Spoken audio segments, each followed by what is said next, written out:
How is everyone doing today? Welcome to another class of PLAR History and Geography here at WWII in Silico. I'm Jonathan, your teacher for this course. It is Tuesday, February the 21st. Hope everyone's doing well. Hope everyone had a wonderful long weekend. It was really nice here, spring-like condition almost in Silico, especially for Saturday and Sunday. Had some rain yesterday, but overall it was a pretty excellent long weekend. Family day here in Silico. If you want, feel free to share what you did over the long weekend, whether you hang out with family and friends, you did some cool activities. I pretty much just stayed in town. I went to the winter market at the Sunset Inn. Didn't buy anything, but I thought it was nice to get out and socialize a little bit. But again, if you want to share what you did over the long weekend, feel free. Again, this is PLAR History and Geography. We're at week number 3 in this term 2A. We're moving along quite nicely. Today, we'll be starting lesson number 2. As last week, we wrapped up lesson number 1. That portion is done. Doesn't really mean much. We're just continuing along as we progress looking at Canadian history since the early 1900s.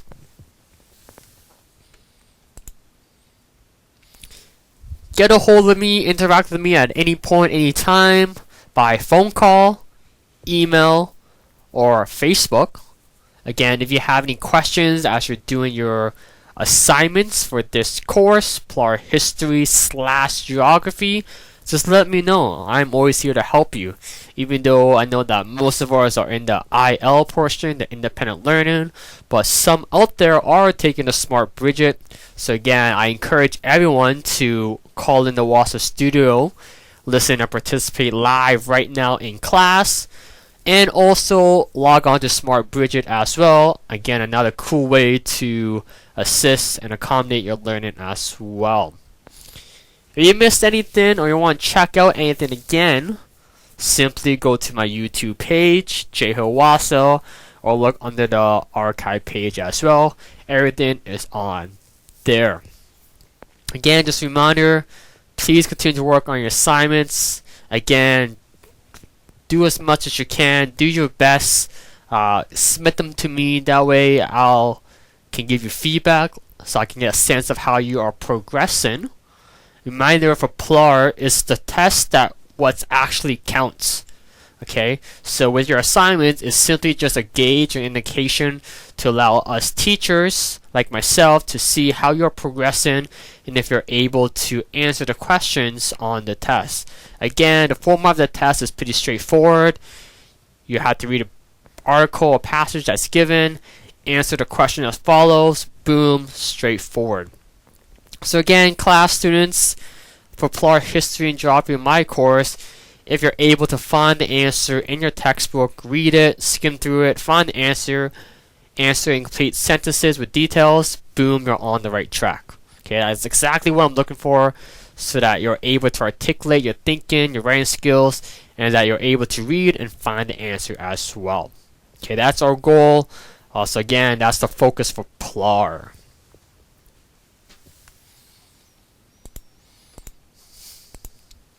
Alrighty, again, have any questions, simply just ask or email me or Facebook me. Again, I'm always here to answer your questions.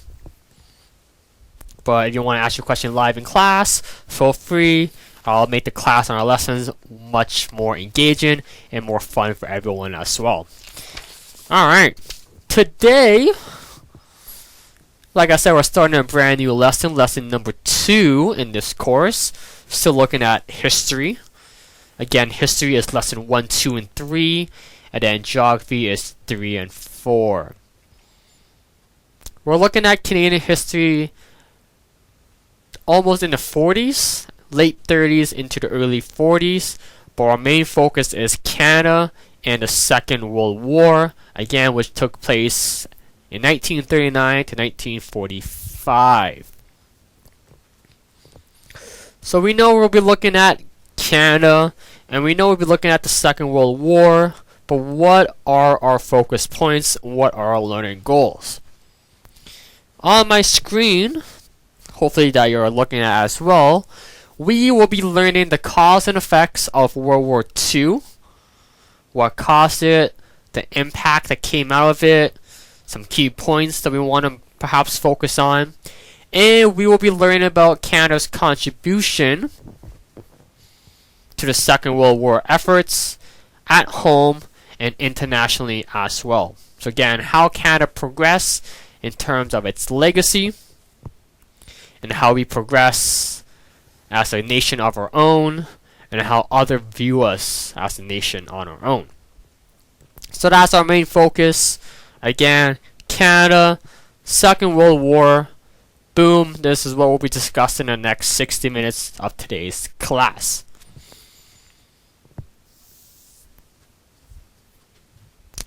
All this starts in your textbook on page number 12. So if you have that opened up and you want to follow along, please turn to page number 12. That's where lesson number 2 starts.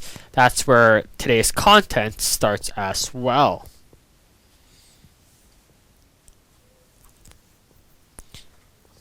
And then at the end, we'll go over question number 4 in your workbook. Again, to everyone have a good understanding of those questions as well.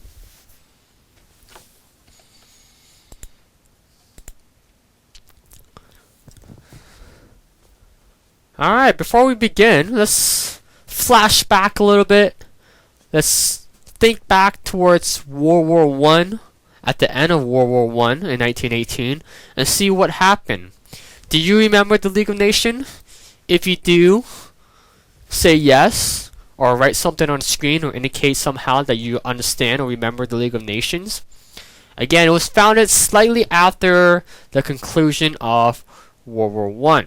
Founded in 1919 by the victors of World War I. Remember that the purpose of the League of Nations was to ensure that World War I was the war to end all wars. The war to end all wars, as we want to have world peace, so that something like that will never happen again. But as we know, looking at history, that did not happen. The League of Nations was unsuccessful, as no one really had actual power to prevent this. It relied on powers of its members, but again, countries such as the United States, they refused to join. France and Britain also refused to provide support as well. So obviously the League of Nations, this organization that emerged, it was doomed. It didn't achieve its purpose. So as again, the wars to end all war did not happen. As we know, the Second World War took place a few decades down the road. Alright, some background content. Again, this is in your textbook briefly. It doesn't go in it in depth, but the joy of coming to class live is that you get to learn these facts. Again, it's to help us set the scene, help us to see what was happening in that time period, what was going on in these countries, and how all this started. Again, it's also important to note the details, the key figures that all play along as well. So what led to World War II? Again, as we recall in World War I, there were not just one factor, not just two factors, but there were numerous factors. There were direct links, such as the assassination of Archduke Franz Ferdinand, and there were also indirect links such as militarism, alliance, imperialism, and militarism. But World War II was slightly different. Basically, the time frame set the tone for itself. Again, let's flash back and look at the Treaty of Versailles. Remember that it pointed finger and blamed Germany for its hostility. We looked at the Great Depression last class. It not only affected Canada, but it also affected Germany as well. So Germany was in a depression. They experienced unemployment as well. However, this man right here, a popular name in world history, Hitler, capital Hitler, Hitler. He was this figure that stepped up and started to change how Germany lived their lives. He was the voice of reason. He was a figure of hope so that Germany can be big and powerful once again, so that Germany can restore its glory days as a world dominant empire or a dominant country. We know that Germany shrunk in size because of the Treaty of Versailles, and they were pretty much demolished after World War I, and Hitler wanted to change all that fortune. His government was under fascism, this political ideology. Again, fascism, again, it's not like democracy, it's not like communists, but fascism is like a dictatorship under one ruler, where they oversees a strong central government, where they control industry, labor, religion, social activities, all that into one. Again, they really focus on nationalism, and they were really against individualism. So anything that threatened their society, they saw it as a threat. Since Hitler was the voice of reason, a lot of people bought into it. Sounds great. Again, there were not much happy times going on in Germany, so this man Hitler, people bought into it. So he was voted into power in 1933. With the political ideology of fascism and Hitler and all that, he started to use the Jews, ethnic group, they started to use them as a scapegoat, where he started to blame the Jews as cheating the countries, as he blamed them for causing this economic problems because of the Great Depression. So again, anything outside this norm of German or Germany, it was seen as not ideal. Again, it was seen as a threat to society. In Hitler's mind, everyone had to be pure German. That's what he wanted.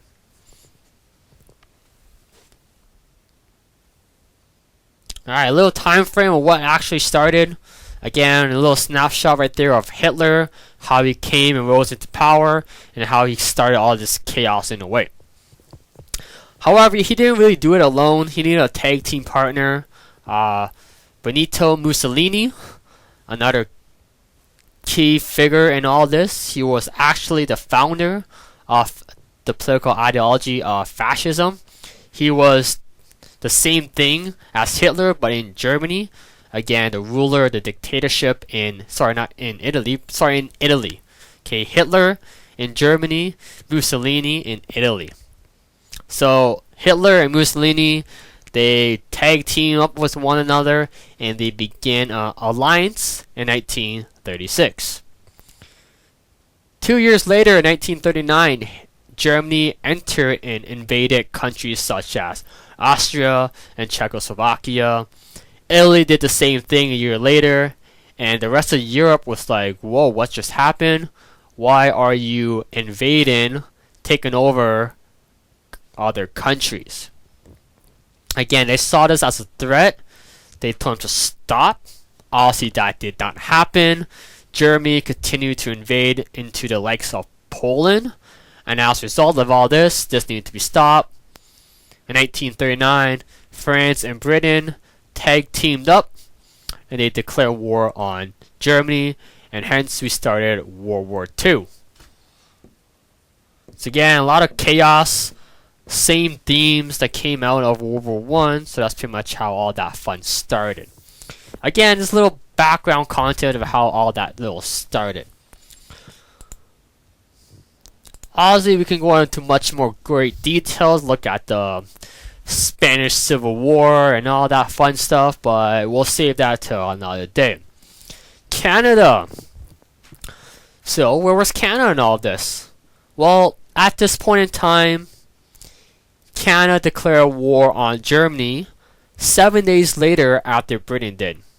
However, what was different from World War I, this is the key point right here, was that Canada declared war on Germany by ourselves, or by themselves. Okay, Canada did this by themselves. No one forced Canada to join the war, but we wanted to.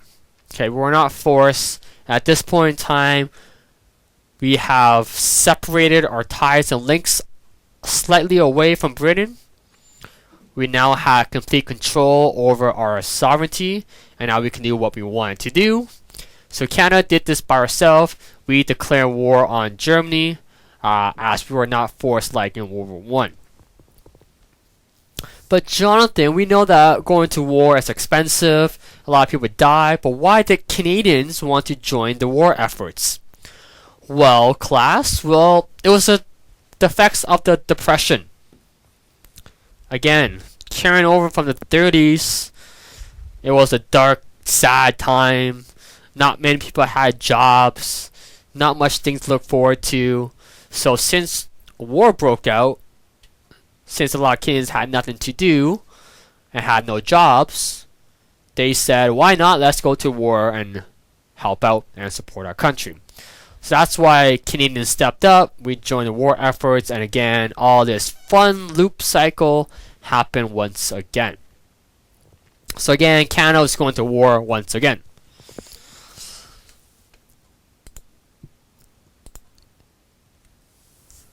We'll skip over the slide because it's not that significant, but again, it just outlines who Germany invaded and how Canada is now Britain's largest ally, as there's a lot of fear going on that Germany would invade North America next. So again, we stepped up and tried to prevent that.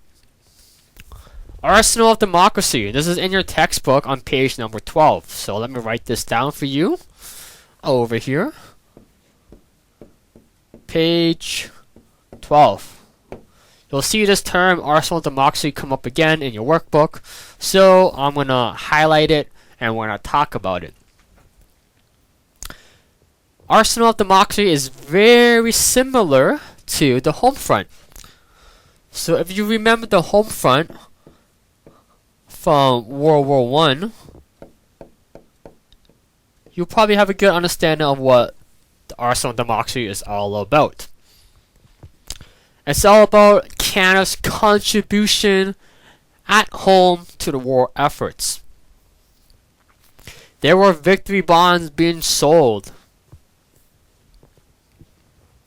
which we'll get to the next slide.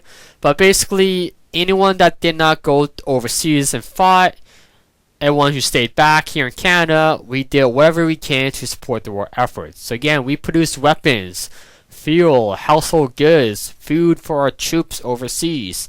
Women were a big contributor as well in the workforce. They took over many jobs again in men, such as in factories and other purposes as well. Again, women still had this gender role of nurses and teachers, but they did not necessarily fight in battles, but they still went overseas. They did a lot of work as well. So again, they did a lot of work such as nursing, taking care of patients. Again, all those little things that came into effect.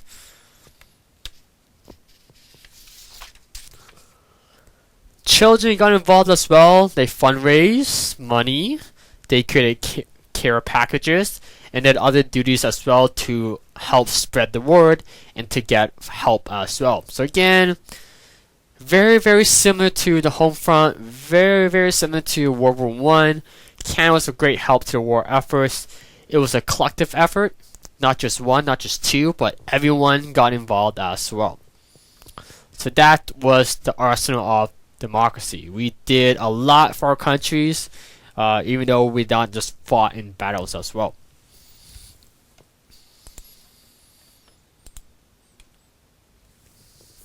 Mackenzie King, looking at Canada's political side during this time period. This starts also on page 12, but carries on to the next page.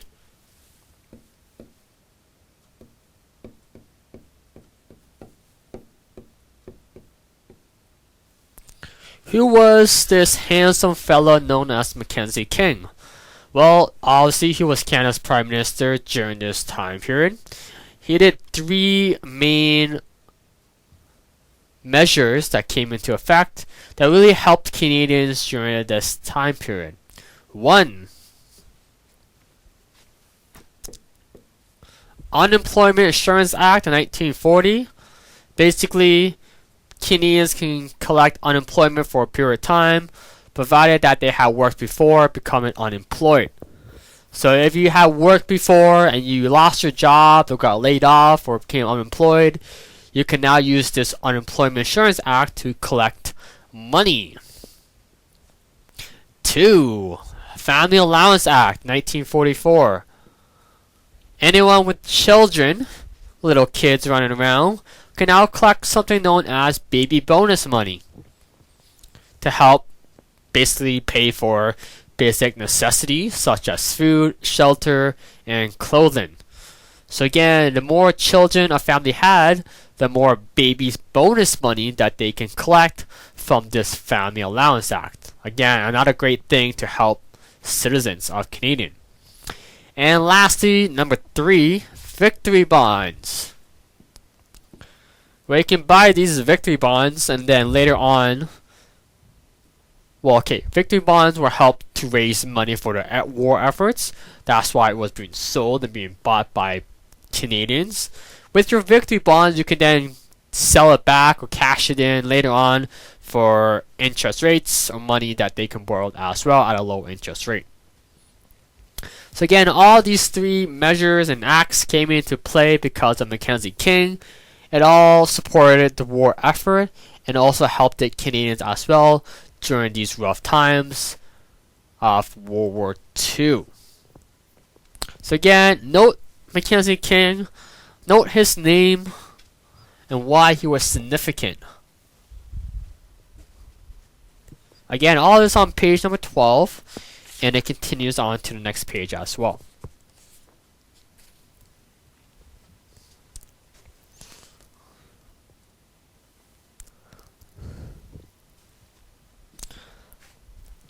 Well, Canada in the 1930s, well, it was simply a different society to live in.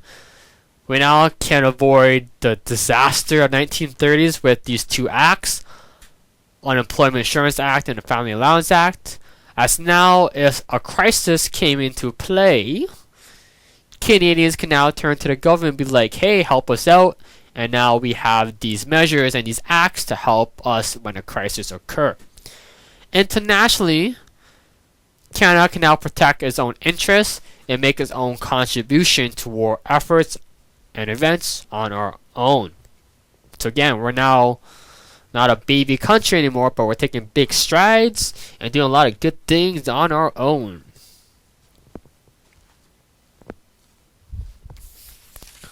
In your textbook, near the bottom or in the middle of page number 12, it talks about something known as Camp X. No, not a camp where you go put up a tent and make up a fire pit and all that, but Camp X was something completely beyond that. It operated from 1941 to 1946, opened up for a very short period of time, as you can see, for only about 5 years. So what was Camp X? Well, Camp X was a secret commando training institution where people come all over the world to learn secret tactics, strategies, fighting skills, so that they can use it in battles. We're not talking about WWII wrestling or UFC, but it was more secret high-end spy type strategies. Think of James Bond.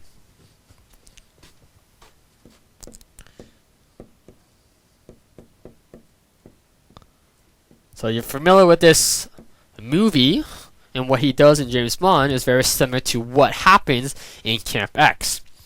More than 500 people trained at Camp X. It was the first secret agent school in North America, and the only one in the Western Hemisphere. Yes, it opened up here in Canada near Oshawa, so it took place here in Canada. So what did they actually learn at Camp X? Well, one, they learned secret codes.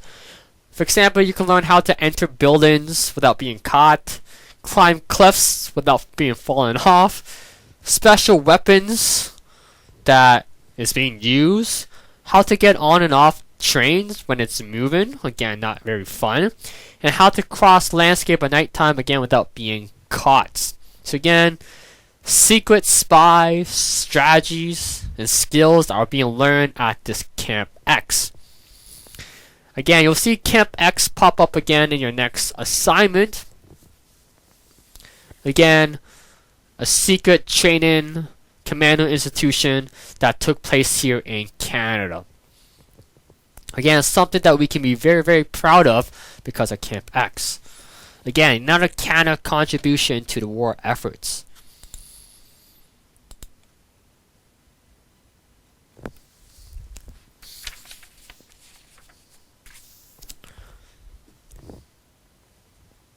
Our last theme and topic that we're going to talk about for today's class is a group of people known as conspicuous objectors. Again, this is on page number 13 in your workbook. Again, I'm writing this page number down, so again, hopefully it helps you to make reference to if you need to go back to find the answer in your textbook. Conspicuous objectors, well, who were these group of people? They were anyone who were not in agreement to go to war. They simply say, hey, no, I don't want to go. They simply refuse to engage any conflicts such as war. Why? Because of different factors and different reasons, such as one, it could be personal reason why they didn't want to engage. Two, could be ethic or ethical reasons. Three, religious reasons. Or four, moral reason where they think it's just simply wrong. So again, these group of people is conspicuous objectors. Again, they were neutral. They didn't want to get involved. They thought war was not fun. They didn't want to engage in any of these activities, basically, in combat and fighting and such not. So, for many variety of different reasons. Mainly, they were Mennonites, Amish, and Jehovah's Witnesses. They simply believed that Christians should be neutral in war conflict. So they didn't really support anyone. They really didn't take any sides with anyone. They just simply said, hey, no, we don't want to get involved. We refuse to have any engagement. But they also made other contributions as well. Even though they were not directly linked to the war efforts, they did other small contributions that were notable as well. Medical, they help with medical. Dental work, they work on roads, construction, forestry, firefighting. So again, even though they were not directly engaged with the war efforts because of personal, ethic, religious, moral reasons, who knows, but they did other small contribution as well. But again, mainly they did not want to get involved. So these were these people.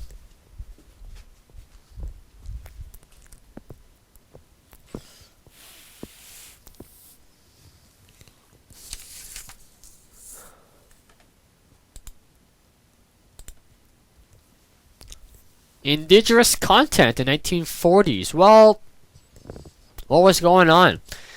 Well, Canadian government really ignored treaty promises. Again, as we know, a treaty agreement was signed when Canada came into Confederation, but all this was ignored.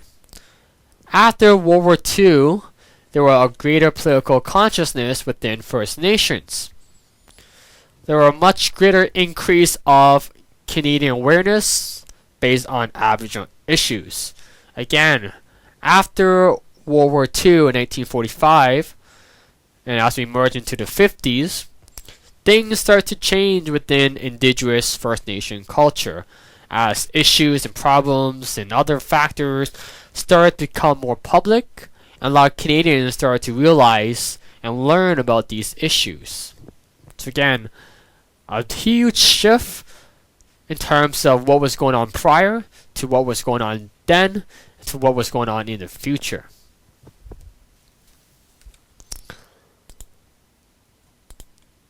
Alright, so that's pretty much today's class. Again, not a huge lesson. Again, we just touched the surface of World War II.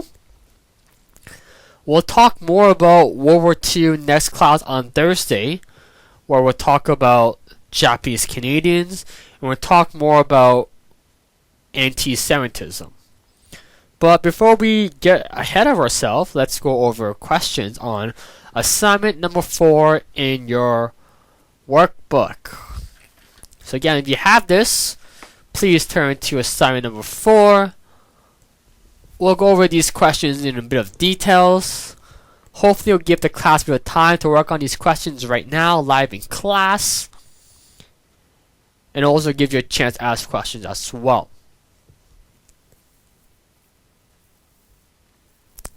Alright. Question number 1. What was the main reason Canadians joined the Second World War? What was the main reason that we joined the Second World War?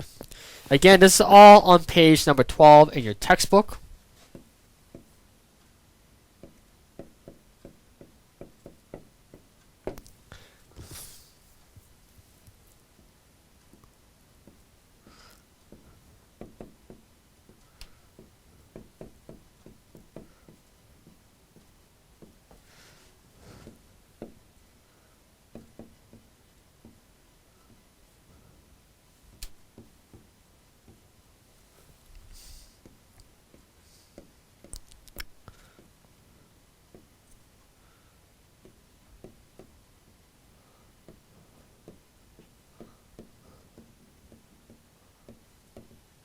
Again, you can always start with something like this. Again, using full complete sentences, you can say Canadian citizens joined the Second World War efforts because, again, hopefully you can find this in your textbook, and the answer was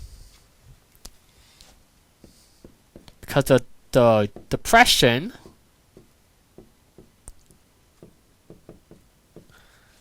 left Canadians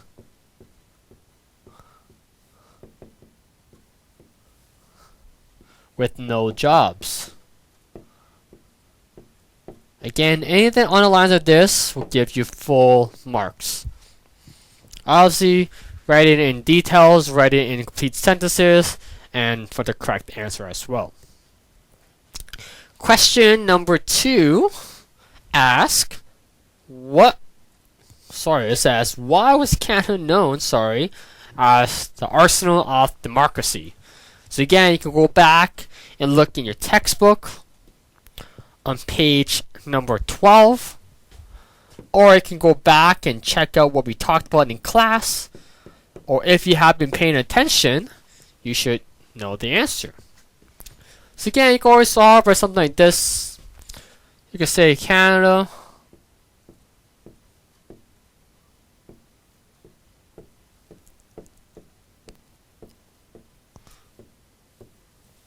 as the arsenal of democracy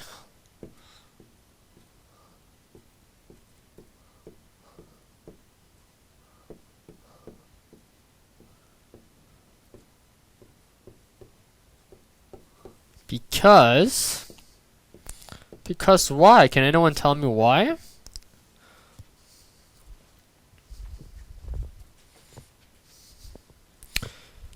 Well, because Canada was a great help to the war efforts.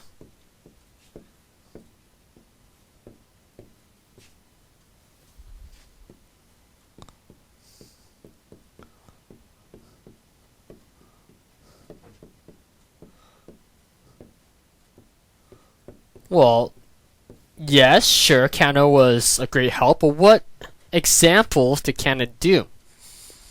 Can anyone think of any examples? Canada was known as the arsenal of democracy because Canada was a great help to the war efforts.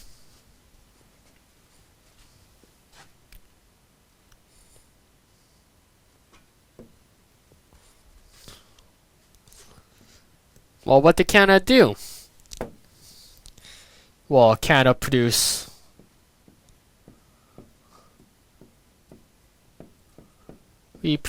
food and weapons.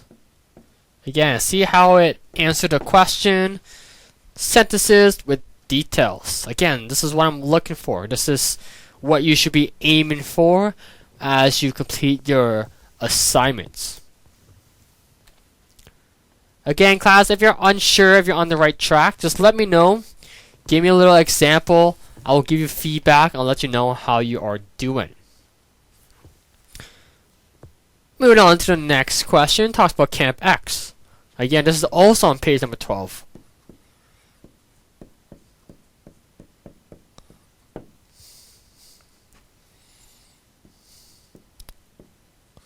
Camp X was ...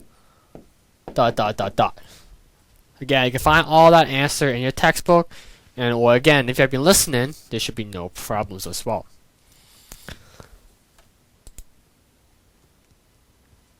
Alright, then question number 4.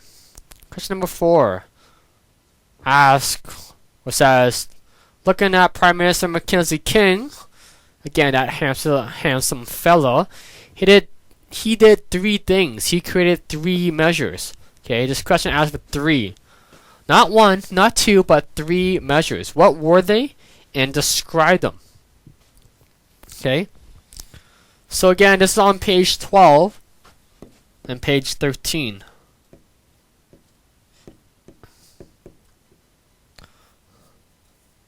Again, you can start by saying King created what? Ozzy, who created victory bonds.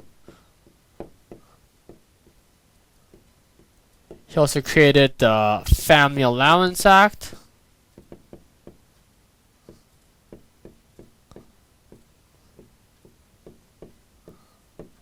Again, you don't need to tell me which year because it's not really significant. And he also created the Unemployment Insurance Act. Again, yes, you created and named the 3 measures, but now your job is to tell me in details what they were. So again, victory bonds were this, the Family Allowance Act was this, and the Unemployment Insurance Act did this. Okay, so basically a mark for telling me the name, and another mark for telling me or describing its purpose in details. So again, hopefully that gives you a good start, and hopefully you can finish that along in terms of your assignment. And lastly, question number 5 asks, who were the constituent objectors? Who were they? Were they your friends? Were they your best friends? Who were they? Again, this is on page number 12 in your... Sorry, page 13 in the middle of your textbook. Who were they? Why did they not want to go to war? For what reason? Okay. Again, very short, very straightforward assignment number 4 in your workbook. So again, class, we do have some time right now live in class. I'm going to give that time right now to you to work on this assignment or any other outstanding assignments that you may have. So again, I always want to give the class some time in class to work on these assignments.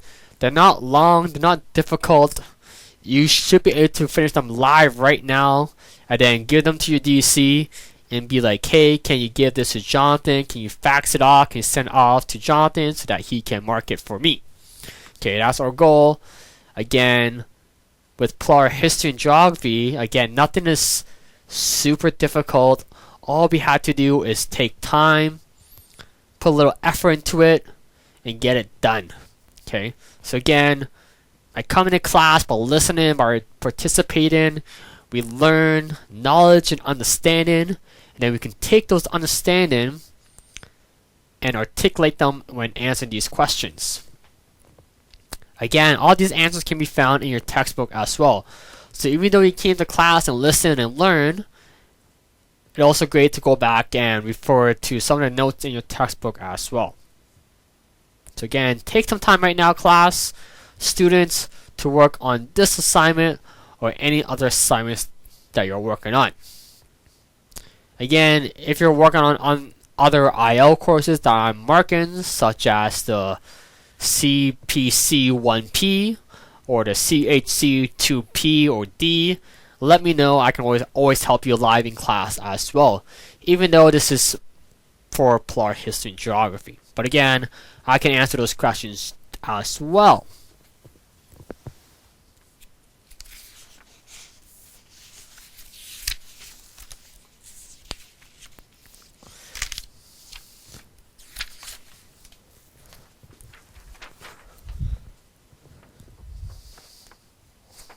So as you're working on those assignments, those questions, next class.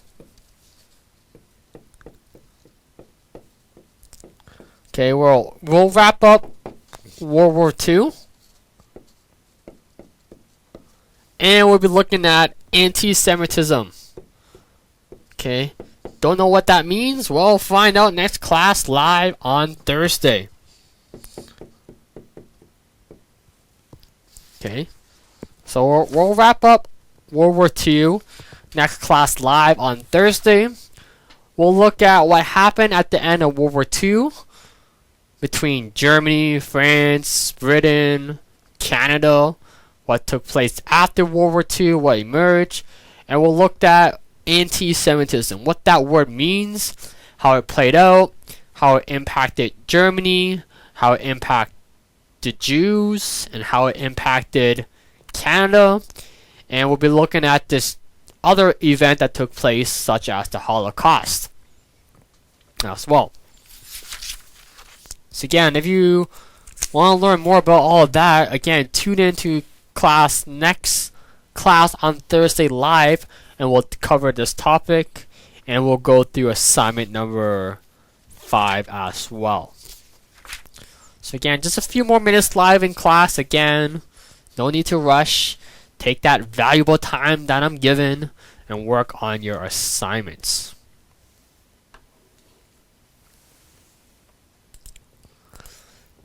Again, if you have any questions, get a hold of me at any point, any time. Phone call, email, Facebook. Add me as a friend on Facebook.